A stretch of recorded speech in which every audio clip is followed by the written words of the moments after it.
သူဒိဏကိုအလွန်ချစ်နိုးလို့ဒီအမျိုးသမီးကမူးသွားတာမဟုတ်ဘူးတဲ့ငါဘဝတော့သွားပါပြီဒီအဓိပ္ပာယ်တဲ့ဒီပစ္စည်းတွေငါတော့ပိုင်ဆိုင်ခွင့်မရှိတော့ငါဘဝတော့သွားပါပြီသူဒိဏပြန်လာတော့မှမဟုတ်ဘူးပက်ဆံမရမယ်ဆိုရင်သွားခြင်းသွားအေးတာပဲလို့ပြောခြင်းပြောပါနော်အခုပက်ဆံမရဘူးဆိုတော့သွားပါပြီဆိုပြီးတော့မူးမေ့လဲသွားတယ်လို့ဒီလိုဆိုတာအဲ့ဒီလိုသူ့ရဲ့ဇနီးတယ်ဖြစ်တဲ့လူဘဝတော်ကဇနီးတယ်မူးပြီးတော့လဲသွားတဲ့အခါဝိုင်းပြီးတော့နှံ့နှက်ကြနှံ့နှက်ပြီးတော့ပေးတဲ့အခါမှာသူဒိဏကပြောတယ်အဖေတို့အမေတို့ဒီကြတော့သူကအမေအဖေခေါ်လိုက်တယ်နော်ဖေဖေတို့မေမေတို့သားကိုပိုက်ဆံပြရွှေငွေတွေပြအမျိုးသမီးပြပြီးမနှိမ့်ဆက်ကြပါနဲ့နော်မနှိမ့်ဆက်ကြပါနဲ့သူလွတ်ရလို့ကြောင့်သူတရားသူလွတ်လွတ်လပ်လပ်ချစ်မရစေပါလို့ဒီလိုပြောတာနော်အဲ့ဒီလိုပြောလိုက်တဲ့အခါကျတော့ကဲကောင်းပါပြီကောင်းပါပြီဆိုပြီးတော့မိဘတွေကသူ့ကိုလက်လျှော့လိုက်ကြလက်လျှော့လိုက်တယ်နောက်ဆုံးလက်လျှော့ပြီးတော့မိခင်လှုပ်တဲ့ပုဂ္ဂိုလ်ကပြောတယ်ငါသားတဲ့မင်းစဉ်းစားကြည့်ပါဦးတဲ့တို့မနှိမ့်ဆက်ပါဘူးမင်းတရားကျင့်ရင်ကျင့်ပါတဲ့မင်းတယောက်တည်းလွတ်လွတ်ကျွတ်ကျွတ်နဲ့နိဗ္ဗာန်ကိုမျက်မှောက်ပြုရဆိုလည်းပဲတို့မတားတော့ပါဘူးဒါပေမဲ့လို့ဆိုတာလေးလာတယ်သူကနော်မင်းကိုမတားတော့ပါဘူးကဲမစ္ဆာနာအတိုင်းငါတို့ခွင့်ပြုမယ်ဒါပေမဲ့အမေအတွက်တခုတော့လုပ်ပေးပါသူကပြောတာအမေအတွက်ဘာလုပ်ပေးရမလဲဆိုအမွေခံသားကလေးတူတော့ငါ့ကိုပေးပါမပေးလို့ရှိရင်ဒီပစ္စည်းတွေဟာလက်ဆွေတွေကတိမ်သွားလိမ့်မယ်တိုင်းပြည်အုပ်ချုပ်တဲ့မင်းတွေကသူတို့ဥပဒေရငါတို့မရှိတဲ့နောက်မှာမင်းရဲ့ဇနီးကပိုင်ခွင့်မရှိဘူးတဲ့ပိုင်ခွင့်မရှိတော့ဒီပစ္စည်းတွေအားလုံးအသိမ်းခံရလိမ့်မယ်တဲ့ဆိုတော့သူဒိဏကသဘောပေါက်သွားတယ်သူအတွေးဝင်သွားတယ်ဘယ်လိုဝင်လို့ငါ့ကိုအတင်းအကျပ်ပြောနေတာငါ့ကိုချစ်လို့မဟုတ်ဘူးဒီပစ္စည်းတွေကိစ္စငါ့ကိုပြောနေနော်သဘောပေါက်သွားတယ်ပစ္စည်းရေးကြောင့်ငါ့ကိုပြောဒီပစ္စည်းတွေမတရားအသိမ်းခံရမှကြောက်လို့အဲ့တော့ငါနားဘူးတက်တာနော်နားဘူးတက်တာအဖွားကြီးကတတိယတော်ကြီးကပြောလိုက်တယ်မင်းသားမျိုးစိတ်လေးတော့ပြီးသွားပါအဲ့ဒါဆိုရင်တော့မင်းသွားချင်တဲ့နေရာသွားတော့နော်တို့မှမြည်လေးရရင်ခြေနှက်ပြီလို့ပြောတာပေါ့နော်မြည်လေးရရင်ခြေနှက်ပြီဆိုအဲ့ဒါတော့ဖြစ်နိုင်ပါတယ်မြတ်စွာဘုရားသိက္ခာပုဒ်မပြည့်ညတ်သေးဘူးအဲ့ဒီချိန်တော့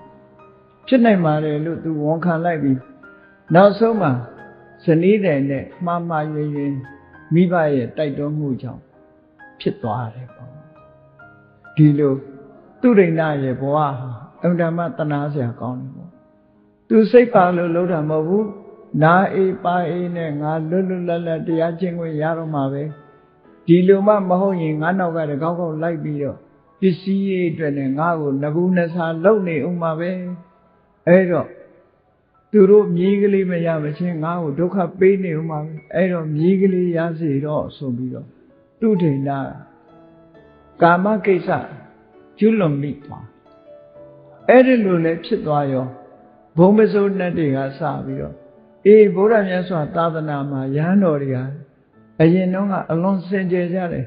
အခုအလွန်စင်ကြယ်တဲ့ယဟန်တော်တွေရဲ့အနေအထားတစ်ခုကိုဟောဒီသူဒိဏဟာအမတန်မှအမဲအညစ်ကြီးကိုဖြစ်စေလိုက်ပြီဆိုပြီးတော့ဘုံမစိုးနတ်တွေကအရင်ကြွေးကြော်ကြတယ်ဘုံမစိုးနတ်တွေတန်ကြတော့အာဂတထနတ်တွေတာဝရိန္ဒာစတုမာရိတာဝရိန္ဒာယာမတုတ်တိတာနေဝနရတိကနေပြီးပရနေမိတဝတ္တဝတိဗြဟ္မပြေထိအောင်စကားသံတွေဟာတူတူနဲ့ကျဲသွားလိုက်တာဗြဟ္မာတွေထိအောင်ကြားဒီလိုတဲ့နဲ့ဆိုပြောလိုက်ကြတယ်အရက်ထဲလေဒီလိုသတင်းဟာအလွန်ကျဲတာနော်သတင်းစာတဲ့ channel တွေကနောက်ကျသေးတယ်တူပြောတဲ့သတင်းကပိုးကျဲတယ်ဟမ်အခုလည်းတူနဲ့ပြောတာစัจ java လာတစ်ခုလုံးဟာကျဲပြန့်သွားသူဒိဏဆိုတဲ့ယဟန်ဟာသာသနာတော်မှာမဖြစ်တဲ့အပြစ်တစ်ခုကိုလုပ်လိုက်တဲ့ဆိုပါလားနဲ့ဆိုပြီးတော့ကဲ့ရဲ့ရှုတ်ချတဲ့အနေအထားမျိုးပါမြတ်စွာဘုရားသခင်ကိုရောမြတ် ဝါတော်20သက်တော်54နှစ်အရွယ်မှာဖြစ်ပေါ်လာခဲ့တယ်ပေါ့အဲ့ဒီလိုဖြစ်ပေါ်လာတဲ့အခါကျတော့မှယဟန်တော်တွေကဒီအတန်လေးကြားရတဲ့အခါမှာသူရိဏစီသွားချင်းကပ်ပြီးတော့ကိုတော်ဒီလိုလုပ်တယ်ဆိုတာဟုတ်သလားဆိုသူကလည်းဟုတ်ပါတယ်ဆိုတော့ဟာကိုတော်မှားလိုက်တာမြတ်စွာဘုရားကတဏှာကုန်မှုနော်တဏှာကုန်မှုဒီကာမဂုဏ်အာယုန်တွေမှာငတ်မွတ်နေတဲ့တဏှာတွေကုန်ခန်းဖို့မြတ်စွာဘုရားကကျင့်ဖို့ဟောနေတာကိုတော်ကဘယ်နဲ့ကြောင့်တဏှာကုန်ခန်းတဲ့အကျင့်မကျင့်မဲနဲ့မှားယွင်းလုပ်ရတယ်လေနဲ့ဆိုဝိုင်းပြီးတော့ကဲရှုတ်ချပြီးမြတ်စွာဘုရားစီခေါ်သွားကြမြတ်စွာဘုရားကလည်းမေးပြီးတဲ့ကြတော့ကဲရှုတ်ချပြန်အဲ့တော့မြတ်စွာဘုရားကတော်တော်ကိုသူ့ကိုတိခွာ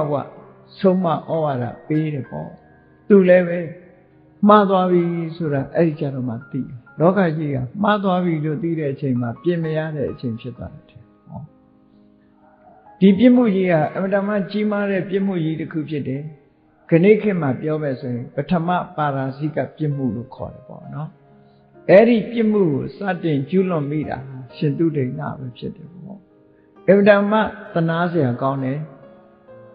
တကယ်ကိုအသက်ဆုံးပြီးတော့မှရလာတဲ့ယဟန်ဘဝဟာဒုက္ခများဒီအစွမ်းအထင်းလေးနဲ့ယဟန်ဘဝနာမည်ကောင်းမရပဲနဲ့ဒုက္ခရောက်ရှာပေါ့အလွန်သနာစရာကောင်းအတွေးခေါ်လေးတစ်ချက်မှားလိုက်တာနဲ့တပြိုင်နက်ဒုက္ခရောက်သွားအဲ့တော့သူရိဏဟာသူလုံးမိတဲ့ပြစ်မှုကြီးအတွက်နောင်တပူပန်မှုတွေဖြစ်ပြီးတော့တရားလည်းအထုတ်လို့မရဘူးသူခင်တရားလည်းအထုတ်လို့မရဘူးတပိမ့်မိန်တလိမ့်လိမ့်နဲ့စိတ်ညစ်ပြီးတော့သို့တော့ဒီပြစ်မှုကိုပထမဆုံးကျူးလွန်တာသိက္ခာပုဥပဒေမဆွဲခင်ဥပဒေမပြည့်ညတ်ခင်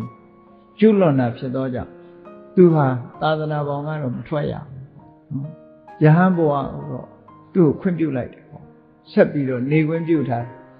ဘယ်လိုပဲနေခွင့်ပြုတရားအထုတ်တဲ့အခါကျတော့သူကျူးလွန်ခဲ့တဲ့ပြစ်မှုအတွက်